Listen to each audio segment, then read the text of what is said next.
অন্তর্বর্তী সরকার রাজনৈতিক দল আর বৈষম্য বিরোধী ছাত্রনেতাদের মতপার্থক্য থেকে সৃষ্ট দূরত্ব কি আওয়ামী লীগকে মাঠে ফেরার সুযোগ করে দিচ্ছে? এমন প্রশ্ন এখন ঘুরপাক খাচ্ছে জনমনে। কিছুদিন আগেও যেখানে আওয়ামী লীগের টিকিটিও খুঁজে পাওয়া যায়নি, এখন জয় বাংলা স্লোগান, পুলিশের গাড়ি ভাঙচুর, এমনকি দেয়ালে হাসিনা ফিরবেই লেখা দেখা যাচ্ছে। হঠাৎ করেই রাজনীতির মাঠে আওয়ামী লীগ কর্মসূচির ঘোষণাও দিচ্ছে। অনেকে বিশ্বাস করতে না চাইলেও লোকচক্ষুর সামনেই লিফলেট বিতরণের মাধ্যমে অন্তর্বর্তী সরকারের বিরুদ্ধে কর্মসূচিও ঘোষণা শুরু করেছে দলটি। সংস্কার আগে নাকি নির্বাচন আগে, এ নিয়ে অন্তর্বর্তী সরকারের সঙ্গে রাজনৈতিক দলগুলোর দূরত্ব বাড়ছে। ৫ আগস্টের অভ্যুত্থানে হাসিনা সরকারের পতনের পর রাজনৈতিক দলসহ অন্যান্য অংশীজন ও ছাত্র জনতার মধ্যে যে ঐক্য দেখা গিয়েছিল সংস্কার ও নির্বাচন নিয়ে, সেই ঐক্যের জায়গায় ইতিমধ্যে বড় ধরনের মতপার্থক্য তৈরি হয়েছে।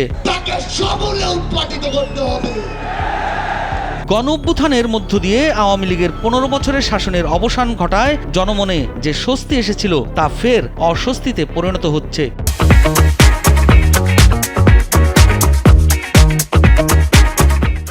প্রতিনিয়ত নানা দাবি নিয়ে বিক্ষোভ, ঘেরাও, এসব কর্মসূচি আর প্রভাব বিস্তারে প্রতিযোগিতায় টালমাটাল রাজনীতির ফাঁকফোকরে জয় বাংলা স্লোগানও শোনা যাচ্ছে।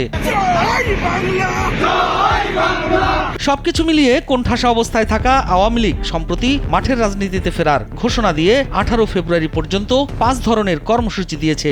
এর অংশ হিসেবে সারা দেশে নানা উপায়ে প্রচারপত্র বিলি শুরু করেছে দলটি। আপনাদের কষ্ট আমি বুঝি, আমি আছি আপনাদের জন্য, আপনাদের পাশে। ঢাকার রাস্তায় লিফলেট বিতরণ করে লালমনিরহাটের কলেজ শিক্ষক মুকিব মিয়া, পরে তাকে আটক করে ঢাকা মহানগর গোয়েন্দা পুলিশ।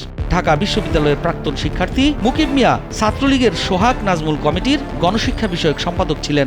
লিফলেট বিতরণ, তারপরে আমাদের বিভিন্ন মাসব্যাপী বিভিন্ন কর্মসূচি রয়েছে। এছাড়াও দেশে নানা স্থানে লিফলেট বিতরণের কর্মসূচিতে হামলা, মামলা ও আটকের ঘটনা ঘটেছে। নারায়ণগঞ্জ, চট্টগ্রাম, গোপালগঞ্জ সহ বিভিন্ন জেলায় লিফলেট বিতরণকে কেন্দ্র করে ঘটেছে নানা ঘটনা।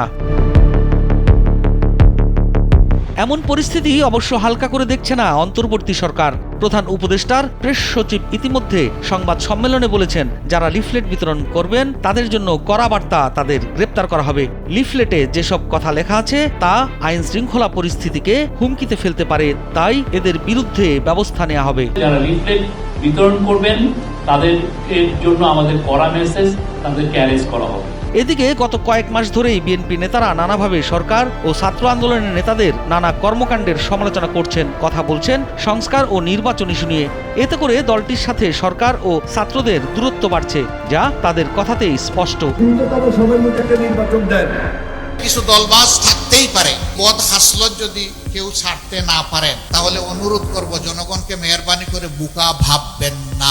অন্তর্বর্তী সরকারের সঙ্গে রাজনৈতিক দলগুলোর এমন দূরত্বের সুযোগ নিচ্ছে আওয়ামী লীগ, এমন ধারণা বিশ্লেষকদের। তাদের ধারণা, গণহত্যাকারীদের বিচারে সরকারের ঢিলেঢালা মনোভাবের কারণে দলটি আবার সুযোগ পাচ্ছে মাঠে ফেরার। সবকিছু মিলে আমার কাছে মনে হয় এই দুর্বলতার সুযোগ নিয়ে, এই নিষ্ক্রিয়তার সুযোগ নিয়ে এই ঘটনাগুলো ঘটানো করছে। আওয়ামী লীগের রাজনীতি করার অধিকার কিংবা নির্বাচনে অংশ নেয়ার বিষয়ে জাতীয় ঐক্যমতের কথা বলছেন সংশ্লিষ্টরা। জননেত্রী শেখ হাসিনার নির্দেশ অনুযায়ী আমরা এই হরতাল অবরোধ করব।